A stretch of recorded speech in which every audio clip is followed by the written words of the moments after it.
What's up, guys? Welcome back to Newswave. So very quickly, we finished the giveaway for the Hob custom done Nintendo Switch from Panic Button and Perfect World Entertainment. We're picking a winner today and getting a hold of you, so make sure you keep an eye on your emails and everything so we can get a hold of you and get that sent out. We'll announce as soon as the winner is picked, hopefully by tomorrow, but again, we'll see with email and communication and everything. Today, we have a bunch of stuff to go over because it looks like GameStop is fighting back a bit. And it benefits us, the consumer, which is great. And we're going to talk a bit about that, as they look to be offering something that we currently don't have with digital games at all, with a refund policy on new games that you may have already played. Interesting stuff there. We'll take a look at that. SNK might be releasing more Neo Geo systems. In fact, they've already technically announced it to their investors. We'll have to see what that all is. And then Mortal Kombat actually has some footage for the Switch version, something we've all been waiting for since we're, a week out or so from release. As always, guys, if you enjoy these videos, make sure to hit the like button. It does help out. We're going to start today with a game that most of us have probably forgotten about for the Switch, but it turns out it's not canceled and actually has a release date for next month, and that is Redout. Do you remember Redout for the Switch? Because I barely do. This, I think, was announced and talked about like the first year of the Switch. It was within the first month or two, we heard about Redout, and then it disappeared. 34 Big Things kind of went off the map when it came to that, and now they're back with it. And we actually have a release date, May 14th, so not too far out. Again, I'm not really sure how many people are now looking for this game after it's been out and on store shelves since 2016 for the PlayStation 4 and the Xbox One, I believe, at this point. I know on Steam it's been out since 2016, so I feel like most people who were checking for it at the time probably thought it was canceled or just silently forgotten about, swept under the rug, and they went off and maybe picked it up somewhere else. I'll be curious to see if it actually sells it all for 34 Big Things, but hey, if you were one of the few people who have been holding out hope for Redout, it is coming next month. Oh, and do you remember how we saw that commercial for the Xbox One S All Digital, or the Xbox One SAD, as we all like to call it, because hey, that's what Microsoft named it technically.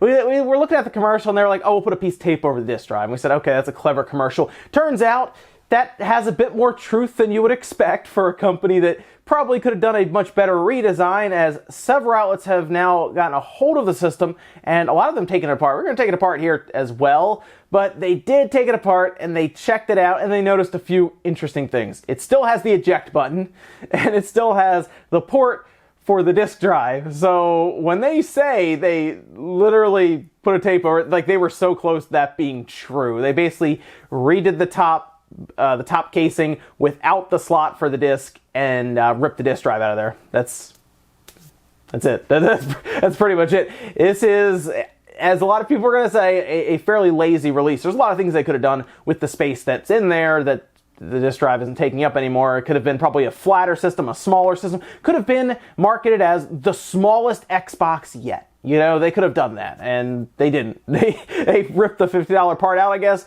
made it $250 and put it out there with 3 games. So there you go. We'll take it apart here, though, but very funny to hear more and more about seemingly how, I guess, rushed or lazily put together the Xbox One SAD is. Also, one of the games that I'm really looking forward to is out today. So I'm going to be playing it most of today, actually, and we'll probably talk about it on the Spawncast and everything. Maybe I'll do a gameplay video for it. That's Katana Zero. As soon as I saw it in one of the indie presentations, I was hooked. I really like the look of it. And it is a mature rated game, and what's interesting here is Devolver Digital took to Twitter saying that it was actually rejected from the classifications board for Australia and New Zealand. This is actually put up on Twitter, as you're seeing here, saying, heads up to the folks in Australia and New Zealand, Katana Zero has a classification refused rating and therefore will not be released on Switch in Australia and New Zealand on Thursday. So today, it will actually not be released on the eShop there, but the good news is the Switch is region free, so you can basically go to any other eShop and just buy it if you're in those regions. I'm not really sure what happened here. I know Australia's been kind of stingy with their ratings, and of course we've seen Hotline Miami, just as a very quick example, had a similar issue like this. So I'm thinking it may have been paperwork issues or who knows, and they're going to look to resubmit it and hopefully get everything cleared up. But if you were looking to really play Katana Zero today and you're in those regions, look to the other eShops. It's region free and it's fairly easy to do it. So just look it up online and go that route. And with some of the quick news out of the way, let's get into the bigger stuff. We're going to start with GameStop right away, as it looks like they are trying to do something here for the consumer to more or less appeal to, I guess, our tendencies to get refunds if a game is terrible, or our hopes to get refunds. Basically, getting our money back for a game that we did not like. Now, if you go to GameStop, you buy a new game, what happens when you open it? Well, you take it back and you can only trade it in. And it's something that's been frustrating for a lot of people when the game is either not good or it's not what you expected. A great example, Destiny came out, right? People bought it, took it home, and realized a few things. They realized, oh, I need the internet connection for this, like a straight up standardized, broadband connection. Not everyone has that. And then they go take it back and they can't because it's an opened new game. And that is a problem still in the industry. Refunds for digital games also are an issue right now, unless you're on Steam, because you get like a 2-hour window and then you can refund it. Microsoft's pretty good too, but again, you have to go through like a whole process of being on the phone and explaining things and going through it. GameStop is actually introducing a program, as you're seeing here, that is called the Guaranteed to Love It. They're going to start this with Days Gone. Now, how this is going to work is if you return the game within 48 hours of the game's launch, you get your money back in the form of trade-in credit. And they're going to attempt this with Days Gone as their first game. So if you just do not like this game, like let's say you buy Days Gone, you get 2 full days to try it out essentially, and you just don't like it.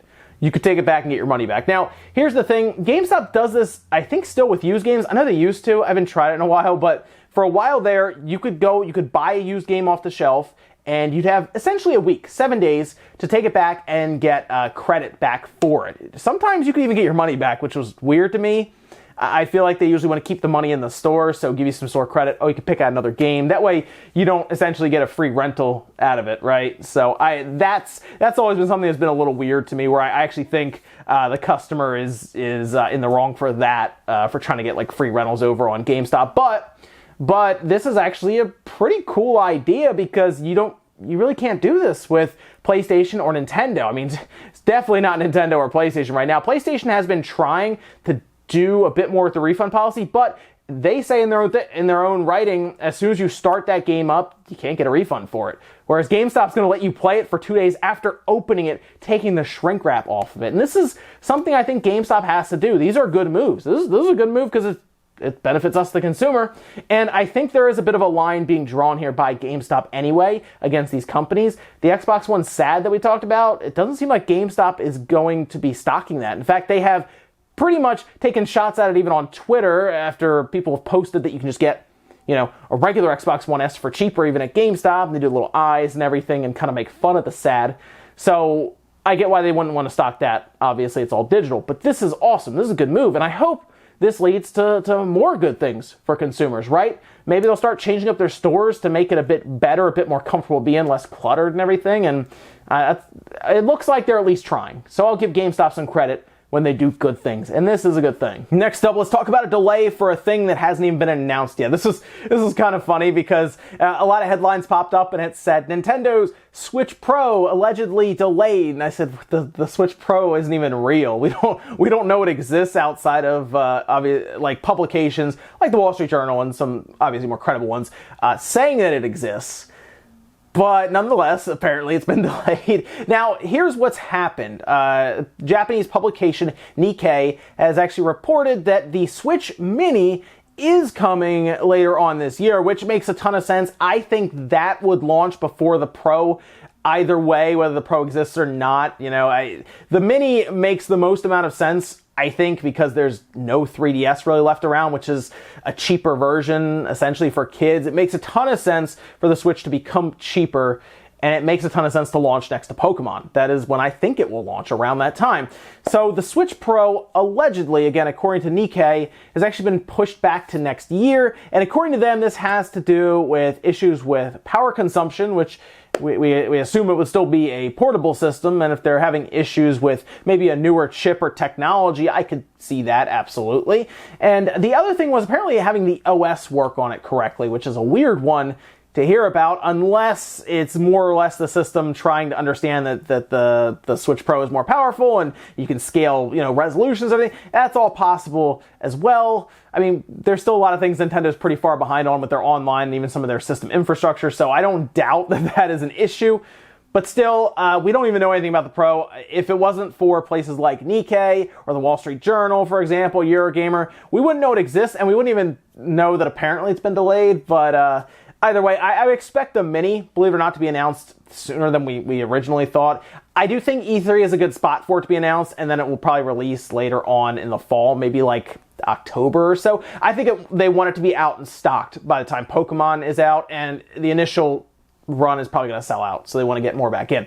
Either way, though, look at it this way. Apparently the Pro, something we don't know anything about, has actually been delayed, so I guess that's a shame. I don't know. Next up, Mortal Kombat. It's out next week. I'm ready. I think I might actually get a copy early or something, and we'll play it, with an embargo and everything, and we'll have, hopefully, thoughts and everything up when we're allowed to. I'm excited for Mortal Kombat 11. I think it's going to be really fun. A lot of the previews I've seen and some of the stuff that's come out looks great. But one thing most of us have noticed is there's been no footage for the Switch version. Now, at PAX, there were several handhelds out, so the Switch in handheld mode out for you to play, but they couldn't record it, which was a little weird to a lot of people. The word was that they were early builds and they weren't comfortable with them being paired up against, maybe the PS4, the Xbox One version that was a bit further along, because there's a different porting company, of course, doing the work on the Switch version. Either way, though, a trailer came out and we did get what seems to be actual footage for the Switch version, and I have to say, it looks alright. Now, I played Mortal Kombat 9 on the Vita quite a bit, actually, and that ran pretty well. It didn't look very good at all. It looked like not even a PS2 game at times, maybe a PS. It wasn't good, but when I looked at the Switch version, it looks miles better, and that is great. It does look like it's going to perform pretty well. Now, keep in mind, we're basing this on a trailer that is fairly short. It's not long, it's a couple minutes long, and that was it. And fortunately, it's out next week, so we don't have to wait too long. But most likely, you may have already made up your mind either way because you just like the Switch for its portability. I think most people who are really into fighting games are probably just going to get it on the PS4 or the Xbox One, probably the PS4, because I think a lot of people like the controller, but of course you might use a fight stick. So I think most people have kind of already made up their mind on the version they're getting. Most people with the Switch understand that there are visual settings that are pared down, for example. I think the big thing here was the frame rate, and from what we saw, the frame rate looked solid. But again, if you're unsure and you're on the fence, wait. A day or two after, I'm sure Digital Foundry do something for it. I'll talk about it, and we'll take a look from it there. At least they put something out, because now we can say, all right, they showed it to us in some way. They weren't just asking, for a while they've been asking for pre-orders without actually showing us the version of the game we were pre-ordering. In our last bit of news, let's talk about SNK and Neo Geo, along with, I guess, the Neo Geo Mini, and apparently the Neo Geo 2 and 3. Sure, why not? Apparently, there are 2 Neo Geo systems that are in development currently, along with the new Metal Slug. New Metal Slug's cool because we had Metal Slug XX, I believe was the last one we had, which was pretty cool. But it looks like a new Metal Slug is in development. And then they also talked to their investors. This is during an investors briefing that they had about 2 Neo Geo systems that they're currently being worked on, just dubbed 2 and 3. And according to them, I guess just overall sales and excitement around the Neo Geo Mini is what sparked their interest in doing more systems. However, these are not directly related to the Mini. Now, there's been a lot of speculation as to what this is, and outside of it being called 2 and 3 and it being systems, we don't really know what it is. I have a feeling they're going to stick with the plug-and-play aspect because it's easier. You're not making cartridges or any of that stuff, so I think that makes the most sense. And if the Neo Geo Mini sold well, if they did something like a console, that would be neat. Something in the same vein as like the AES maybe, or a Neo Geo CD, kind of the looks of it. But then what you need to do, SNK, is do a handheld and do the Neo Geo Pocket Color, but have it backlit with the look. Here's the Neo Geo Pocket Color. This thing is awesome. Like the stick on that thing is insane. It's this really nice clicky a little joystick there. It works really, really well. It was one of the first systems I remember trying, like when it was imported in. I remember looking at it and I said, wow, this was a system that was back in the day, like before backlit screens, frontless screens and everything, and it had like a full calendar system, I think, and everything, had a battery to keep the time. It had a full menu system. It was really cool, had a lot of fighting games on there, but it was tough to play because, again, there was no lighting or anything for it. If they bring that back, backlight the thing, 20 built-in games for a reasonable price, you know, like 70, 80 bucks, I think they have something there, and I hope that's the idea. And it's not just 2 more systems. They said it's unrelated to the Mini, the arcade cabinet thing, so I don't think they're going to release another arcade cabinet. So I'm hoping it's not just 2, just like console things. And I don't think they're going to make a cartridge-based console system or one that takes CDs. I don't think they're getting back into like, you know, the console race or anything. I think these will be plug and plays, and I'm hoping one is a standardized looking console and one is a handheld. I think that'd be awesome. No word on when these would be coming out or anything, but hey, I guess technically the Neo Geo Mini kind of came out of nowhere. Oh, except we leaked it here, so there you go. Hi, SNK. Ladies and gentlemen, that's going to do it here for Newswave. If you enjoyed this video, guys, hit the like button. It really helps out. If not, hit the dislike. Leave comments down below about everything we talked about. There's GameStop's changing policies. Do you think they feel the squeeze right now and they're thinking, you know what, we gotta change up a bit and maybe appeal a bit more to the gamers out there who are concerned about buying new games physically, or who knows? It sounds like there's some changes going on over there, and that's some exciting stuff because, as we see, competition benefits us, the consumer, and I hope they continue to benefit us, the consumer. Also, let me think about apparently the Switch Pro being pushed back. I don't know if that's something that people were really thinking too much about because it's not been announced yet, but hey, let me know about that. I think the Mini makes the most sense, to be honest, next to Pokemon coming out first. Thanks, guys, for watching, and I'll see you next time.